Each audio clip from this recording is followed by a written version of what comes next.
আসসালামু আলাইকুম। আশা করি সবাই ভালো আছেন। বেশ কিছুদিন যাবৎ এই যে ভোক্তা অধিদপ্তরের যে অভিযানগুলা পরিচালনা করছে, আ সবাই হয়তোবা দেখছেন YouTube এ বেশিরভাগই এই ভিডিওগুলো প্রচার করা হচ্ছে।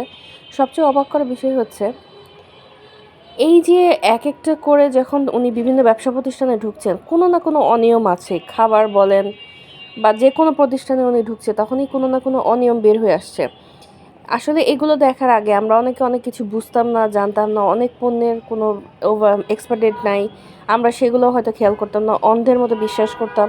চড়া মূল্যেই মেক্সিমাম সময় হয়তো ঢাকা শহর এগুলা কিনতে হয়। কারণ ঢাকার আপনার কম দামে সহজে কোনো কিছু পাওয়া যাবে এটার কোনো গ্যারান্টি নাই।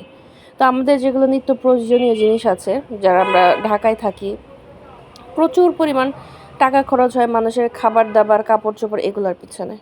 তো এইগুলার ক্ষেত্রে যেসব অনিয়ম এবং দুর্নীতি দেখা যাচ্ছে, তা আমার সবচেয়ে বড় প্রশ্ন হচ্ছে তাহলে এই টাকাগুলো দিয়ে যে মানুষ এত কষ্টের টাকাগুলো দিয়ে মানুষ এগুলো কিনছে, হ্যাঁ, বিজনেস মানে কি? ব্যবসা প্রতিষ্ঠান অবশ্যই সৎ হতে হবে। নাহলে মানুষগুলোকে ঠকিয়ে এই যে ৳২ জায়গায় ৳৪ লাভ করে নেওয়া, এটা কি আসলেই যারা মুসলিম আছেন তারা তো বুঝতেই পারছেন।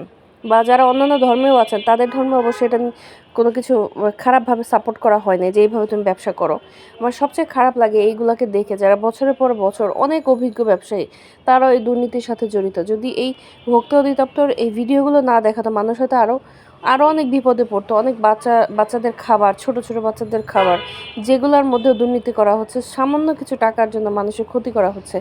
আসলে আমি মনে করি এখান থেকে বেরিয়ে হয়ে আসা উচিত।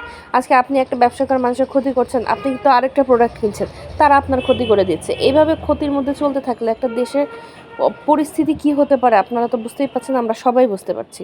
কাজেই যারা ব্যবসায়ী আছেন, আমার মনে হয় একটু সতর্ক হওয়া উচিত। একটু ৳২ কম আর বেশি, জীবন তো চলবে, জীবন চলবে না তা তো না। লোভটাকে কমিয়ে মানুষের খারাপ না করে ভালোভাবে বাঁচাটাই হলো মানুষের জীবনের সার্থকতা আমি মনে করি। কাজেই যারা ব্যবসায়ী আছেন একটু সতর্ক থাকবেন। মানুষের ক্ষতি করে যে টাকাটা অর্জিত হয়, সেই টাকা দিয়ে আপনি আপনার সন্তানের মুখে যখন খাবারটা ধরেন, সেই সন্তান যে আপনার জন্য ভালো কিছু বয়ে আনবে তাও কিন্তু না। ক্ষতি ছাড়া আপনার লাইফেও কিছু নেই, আরেকজনকে দিচ্ছেন তার লাইফেও কিছু নাই। মাঝখান থেকে এই লোভের কারণে ২ পাশেই কিন্তু ক্ষতি হয়। কাজেই সবাই ভালো থাকবেন, এসব থেকে বের হয়ে আসবেন।